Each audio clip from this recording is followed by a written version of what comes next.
Doctor Baba Saheb Ambedkar open university.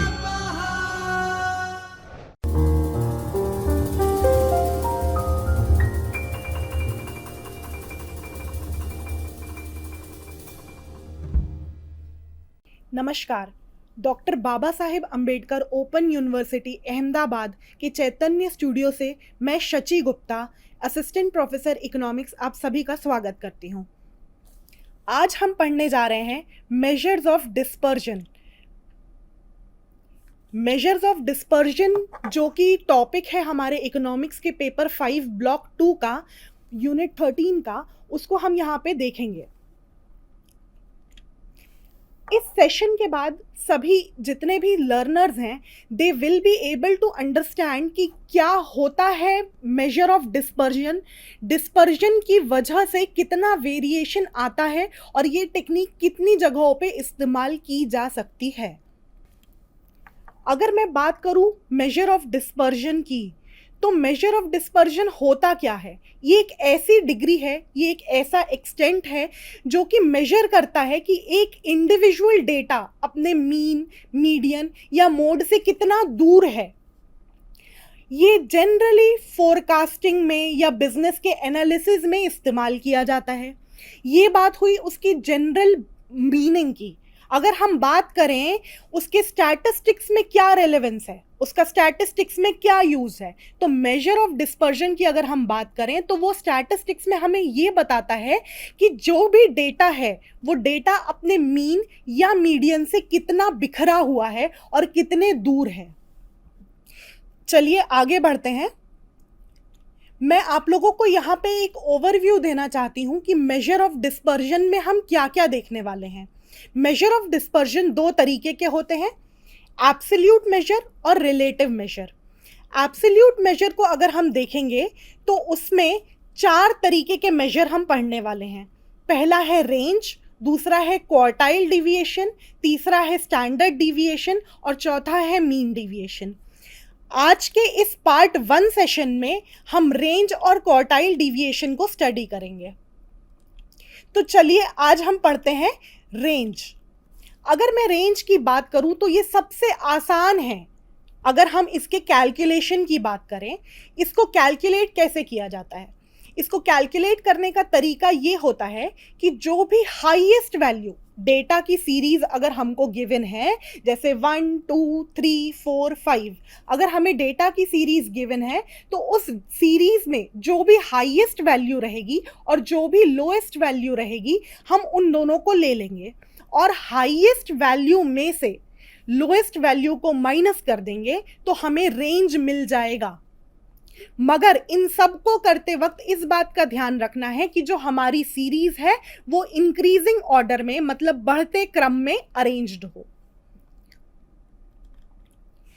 एक example के through मैं आप लोगों को ये बताना चाहती हूं कि रेंज क्या होता है। हम सभी के सामने एक एग्जाम्पल है जो कि सीरीज एक गिवन है, उसमें लिखा हुआ है 1 2 4 6 8 10 और 12। अब इस सीरीज में हाईएस्ट वैल्यू जो कि ब्लू से दर्शाई गई है वो है 12 और लोएस्ट वैल्यू जो रेड से दर्शाई गई है वो है 1। तो अगर हमें रेंज यहाँ पे निकालना है या फाइंड आउट करना है तो रेंज का फॉर्मूला हो जाएगा highest value minus lowest value. Highest value चूंकि यहाँ पे 12 थी और लोएस्ट वैल्यू 1 थी, तो 12 में से हम 1 को माइनस करेंगे तो 11 बचेगा।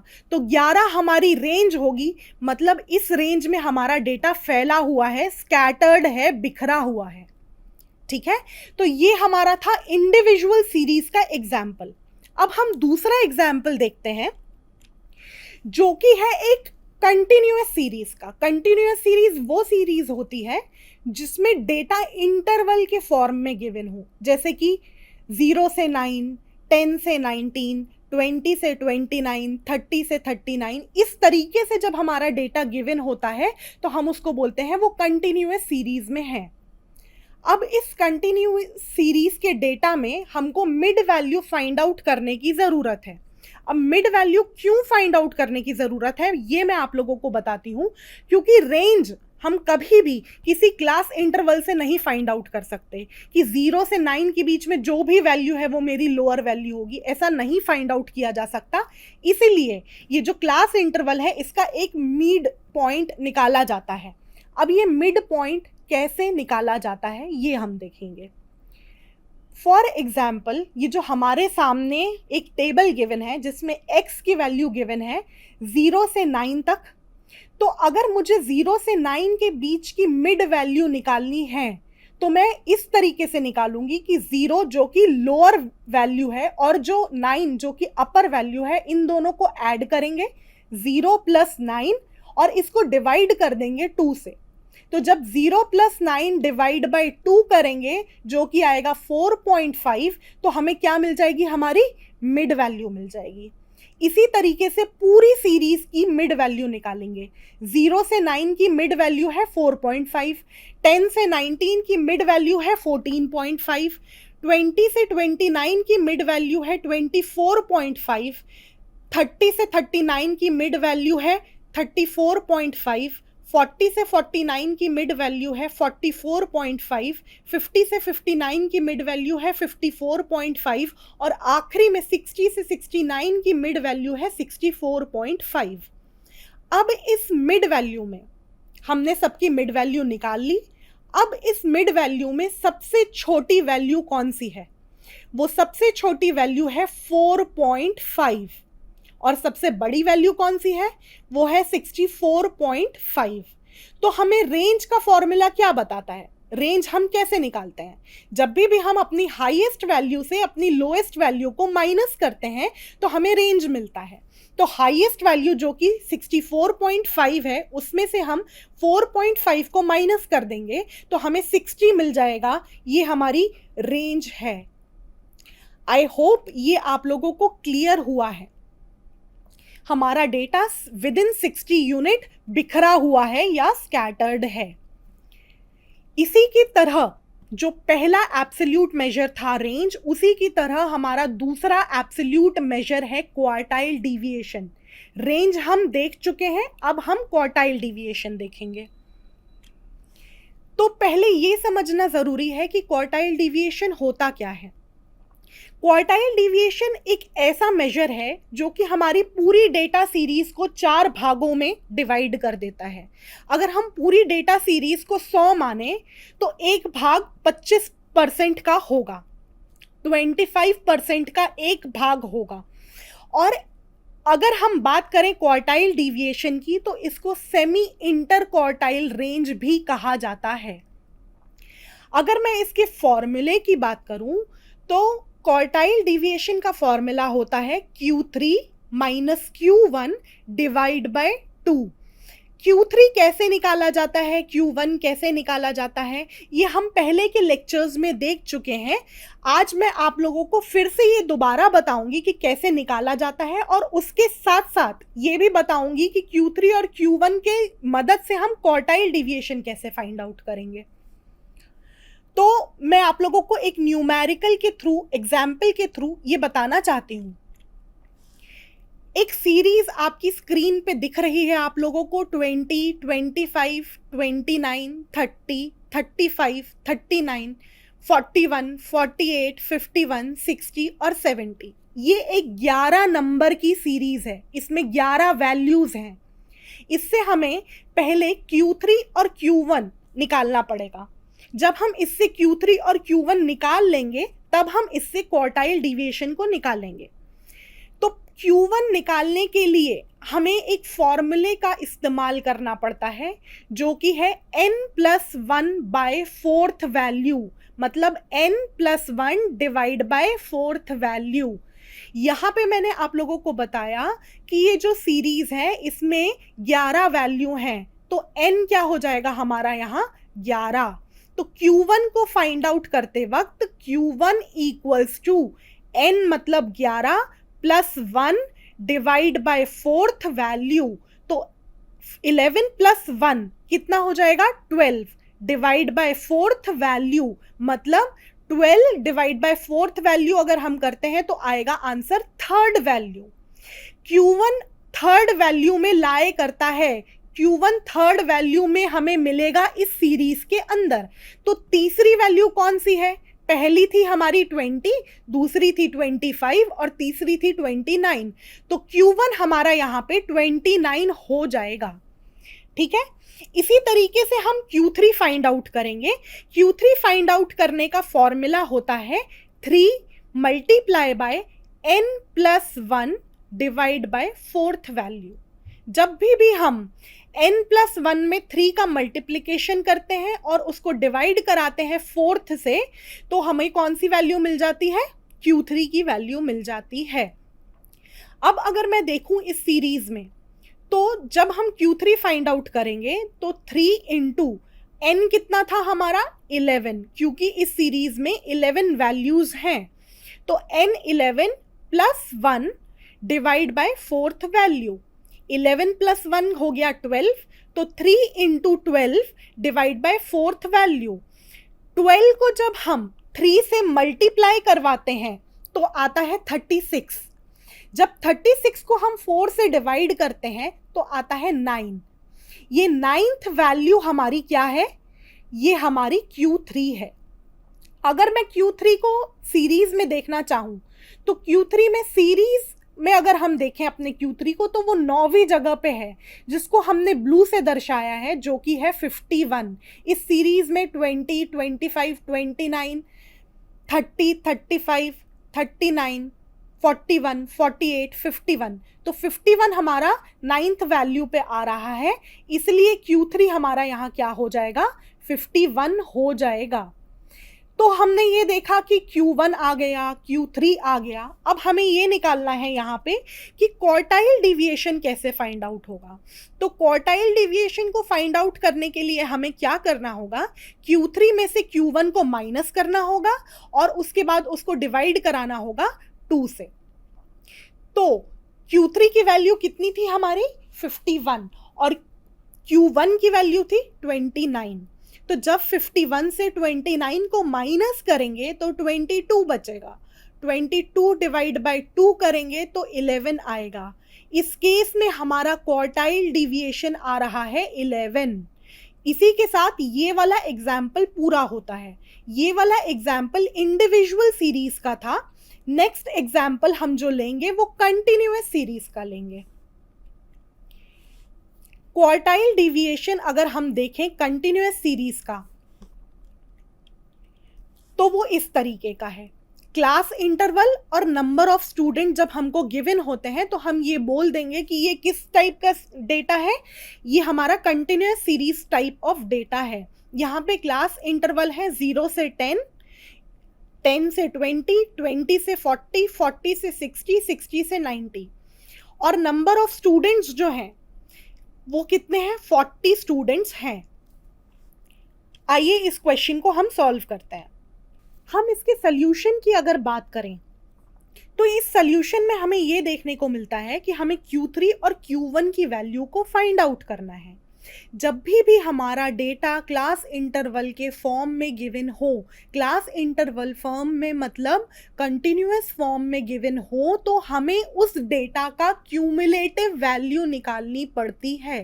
क्यूमुलेटिव वैल्यू क्या होती है, उसको कैसे निकाला जाता है हम देखेंगे। पहले ये देखते हैं कि 0 से 10 के बीच में कितनी फ्रीक्वेंसी है। तो 0 से 10 के बीच में 5 फ्रीक्वेंसी है, 10 से 20 के बीच में 8 फ्रीक्वेंसी है, 20 से 40 के बीच में 16 फ्रीक्वेंसी है, 40 से 60 के बीच में 7 फ्रीक्वेंसी है, 60 से 90 के बीच में 4 फ्रीक्वेंसी है। अब इस फ्रीक्वेंसी को जब हम एक एक करके जोड़ेंगे, एक दूसरे में ऐड करेंगे, तो हमें क्यूमुलेटिव वैल्यूज मिलेंगी। जैसे कि 0 से 10 के बीच में फ्रीक्वेंसी 5 थी, तो क्यूमुलेटिव वैल्यू भी 5 थी।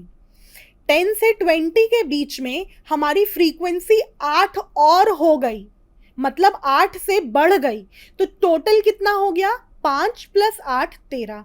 उसी तरीके से 20 से 40 के बीच में हमारी फ्रीक्वेंसी थी 16, तो जब हम 13 में 16 को प्लस कर देंगे तो वो बन जाएगा 29।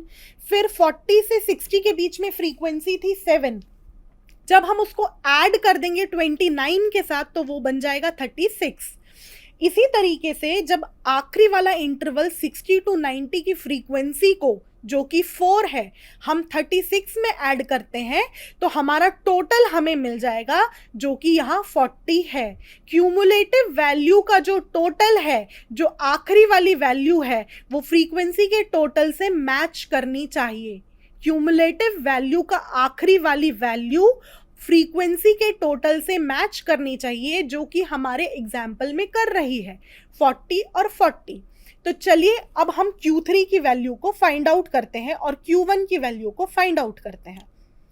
अगर मैं Q1 की वैल्यू की बात करूं तो जब भी हम कंटिन्यूअस सीरीज की बात कर रहे होते हैं तो कंटिन्यूअस सीरीज में Q1 का फॉर्मूला बन जाता है n divide by fourth value. अगर मैं n की बात करूं तो अभी हमने देखा हमारी फ्रीक्वेंसी का टोटल कितना है 40, तो यहाँ पे n कितना हो जाएगा 40 डिवाइड बाय फोर्थ वैल्यू, तो Q1 क्या हो जाएगा हमारा 10th वैल्यू। अगर मैं बात करूं 10th वैल्यू की तो ये 10th वैल्यू आती कहाँ है? ये 10th वैल्यू हमारी क्यूमुलेटिव वैल्यू में हमें दर्शानी पड़ती है। क्यूमुलेटिव वैल्यू में ये 10 कहाँ आ रहा है? पहले वाले 5 में आएगा क्या 10? नहीं आएगा। दूसरे 13 के अंदर हमारा 10 आता है, तो हाँ, क्योंकि 13 से छोटा 10 होता है इसलिए वो 13 के अंदर आ सकता है। इसलिए सेकंड वाली सीरीज हमारी क्या कहलाएगी? वो हमारी क्वार्टाइल रेंज कहलाएगी। अब मैं क्वार्टाइल रेंज की अगर बात करूं तो वो क्वार्टाइल रेंज कहाँ से कहाँ तक है? वो 10 से 20 तक है। अभी मैं बात करती हूं Q1 को फाइंड आउट करने के फॉर्मूले की। तो फॉर्मूला लिखा हुआ है हमारे सामने L plus n/4 minus CF क्या है हमारा यहाँ? Cumulative values divide by F into I क्या है हमारा? ये जो क्लास इंटरवल है इसके बीच में कितना अंतर है। तो आइए इसको सॉल्व करते हैं। L हमारा यहाँ पे कितना है? L हम उसको कहेंगे जो भी हमारा रिलेवेंट क्वार्टाइल क्लास है। हमने पहले वाली स्लाइड में ये देखा कि हमारा जो वैल्यू आ रही है Q1 की वो 10th वैल्यू आ रही है, तो 10th वैल्यू लाई कर रही थी 13 में, मतलब ये 13, 8, 10 और 20 की क्लास इंटरवल में आता है। तो ये 10 से 20 का क्लास इंटरवल पूरा का पूरा हमारा क्या कहलाएगा? क्वार्टाइल क्लास कहलाएगा। अब इस क्वार्टाइल क्लास में अगर हमें वैल्यूज आइडेंटिफाई करनी है तो हम ये देखेंगे कि 10 और 20 के बीच में लोअर लिमिट कौन सी है। 10 हमारी लोअर लिमिट है और 20 हमारी अपर लिमिट है, तो L का मतलब यहाँ लोअर लिमिट से है। हम अपने फॉर्मूले में L की जगह पे 10 रख देंगे। n/4 वैल्यू जो कि हमारी पिछली स्लाइड में हमने देखा था, यहाँ पे हमारी n/4 वैल्यू 10th वैल्यू आई थी, ठीक है। तो n/4 का वैल्यू भी हमको यहाँ मिल गई है जो कि 10 है, माइनस क्यूमुलेटिव फ्रीक्वेंसी। तो अभी हम ये देखेंगे कि क्यूमुलेटिव फ्रीक्वेंसी कौन सी यहाँ पे लिखनी है। हमें वो क्यूमुलेटिव फ्रीक्वेंसी लेनी है जो कि हमारी नॉर्मल क्यूमुलेटिव फ्रीक्वेंसी के प्रीसीडिंग क्लास, मतलब पहले वाले क्लास इंटरवल में गिवन है। जैसे कि मैंने ब्लू कलर से यहाँ आपको 5 दिखाया है। हमारा क्वार्टाइल क्लास कौन सा था? 10 से 20। तो उसके ऊपर वाला, मतलब उसके पहले वाले क्लास इंटरवल की जो क्यूमुलेटिव फ्रीक्वेंसी रहेगी वो हमारे फॉर्मूले में क्यूमुलेटिव फ्रीक्वेंसी की जगह पे आ जाएगा। तो 10 प्लस 10 माइनस 5 और F की जगह पे 8 आ जाएगा, क्योंकि हमारे क्वार्टाइल जो रेंज है, क्वार्टाइल क्लास है, उसमें 8 वैल्यू गिवन थी। और इनटू हमें क्या कराना है यहाँ I।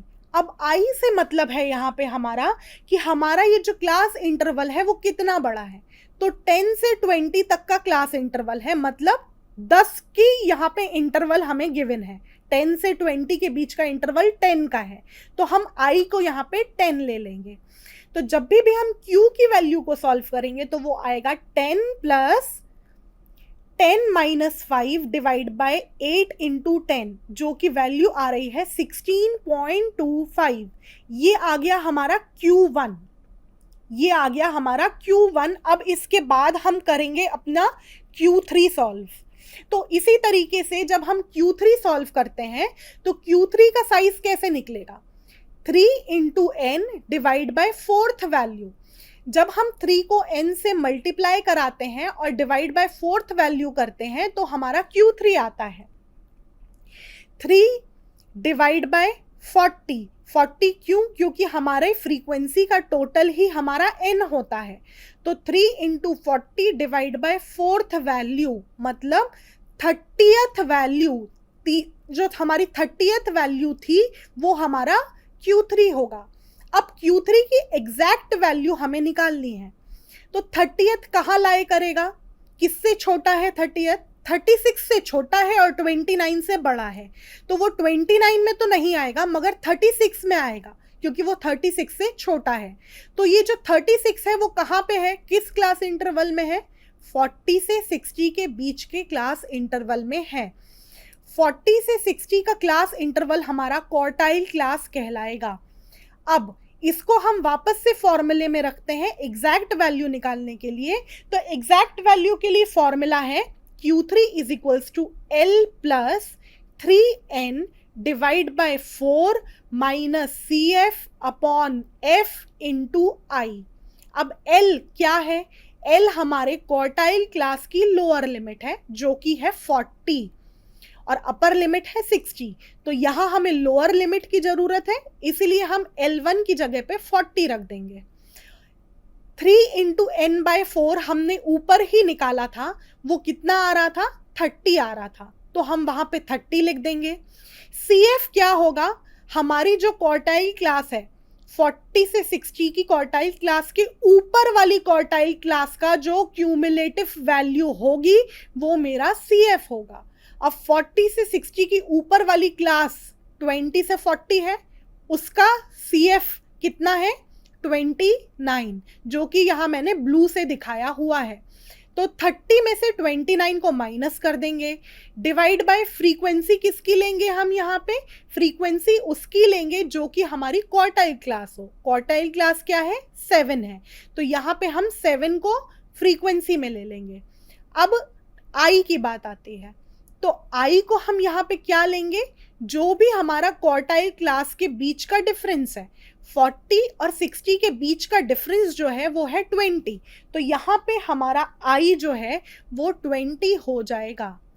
अब Q3 निकालने के लिए हमें क्या करना है? 40 plus 30 minus 29 divide by 7 into 20।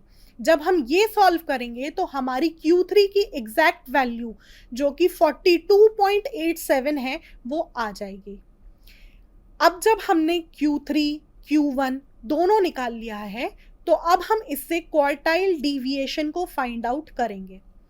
Quartile deviation क्या है? क्वार्टाइल डिविएशन था Q3 minus Q1 divide by 2। तो Q3 की वैल्यू आई है हमारी 42.87, Q1 की वैल्यू थी हमारी 16.25। जब हम 42.87 से 16.25 को माइनस करेंगे, उसको डिवाइड करेंगे 2 से, तो वैल्यू आ जाएगी क्वार्टाइल डिविएशन की 13.31। आज की क्लास में मैंने आप लोगों के साथ रेंज डिस्कस किया है, क्वार्टाइल डिविएशन डिस्कस किया है। रेंज जो डिस्कस किया है वो आपका इंडिविजुअल सीरीज में भी डिस्कस किया है और आपका कंटिन्यूअस सीरीज में भी डिस्कस किया है, और क्वार्टाइल डिविएशन भी मैंने आप लोगों का इंडिविजुअल सीरीज में भी डिस्कस किया है और आप लोगों का कंटिन्यूअस सीरीज में भी डिस्कस किया है। ये हमारा पार्ट 1 का सेशन था। नेक्स्ट सेशन पार्ट 2 में हम आगे के मेजर्स को पढ़ेंगे। आप लोगों के जो भी डाउट हो, जो भी कंसर्न हो, आप स्लाइड में लिखे हुए ईमेल आईडी पे कांटेक्ट कर सकते हैं, shachi.gupta@edu.in पे।